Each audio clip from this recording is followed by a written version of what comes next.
For most of us, escaping the constraints of gravity is something we've only been able to achieve in our dreams. Until now.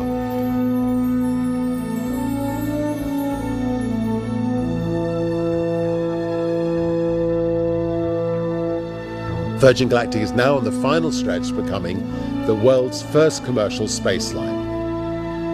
Our suborbital space trips promise to be the most intense and wonderful experiences that our passengers have ever had.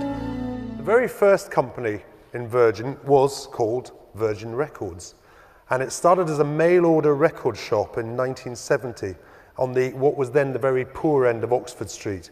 And they came up with a name that Richard Branson himself was actually quoted. He was 19 years old and he was interviewed about why he'd called this new company Virgin that had just gone into the music business.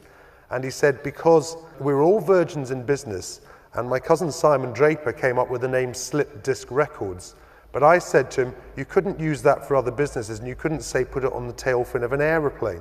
And I think when you're in the small business sector and you're wanting to grow, do take advice. Listen to everybody. Don't be defensive. If they're saying you've got a problem with this in your business, don't try and defend it, listen. And we realized that Virgin was going to have to do a lot of very dramatic things in the decade that was becoming the new millennium if it was going to succeed. And that we'd be losers if we just thought of things like climate change and the price of energy as a marketing issue. We had to become the most efficient airline in the world, and we had to become the world's leading transportation company with expertise in technology.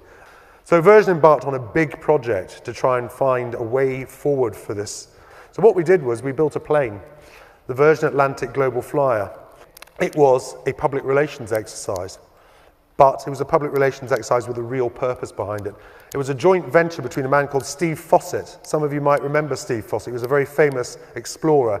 It used less fuel at 50,000 feet than a Range Rover car. And we wanted to prove that you could build a plane entirely out of carbon composite and fly it at great altitudes for great periods of time, and how fuel efficient it would be. And it worked. Now, what happened was we were at the factory building this thing, and I saw a spaceship being built in the far corner.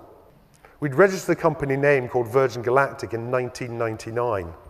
I saw this spaceship, I went outside the factory, I phoned up Sir Richard and I said, it's just the opportunity we're looking for. If it's true what it's being built for, the kind of money it's being built for, then it could be the breakthrough in space technology.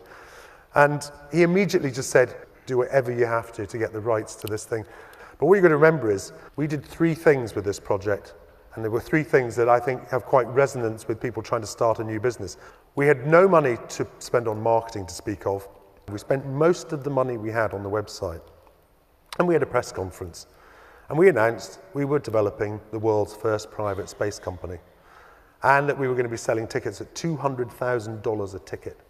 We said, in order to build it, we need to prove there's a market, so please come forward and give us $200,000 and you'll get your money back if we can't build it. Well, we didn't use any traditional marketing at all. There was no above and below the line advertising.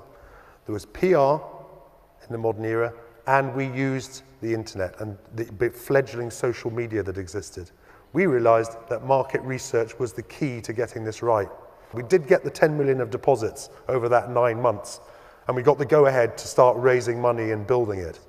I cried when I saw the finished White Knight carrier vehicle. Richard turns up on the day and says, it's very big, Bert. The next day, we attached the spaceship to it and flew it to the edge of space for the first time.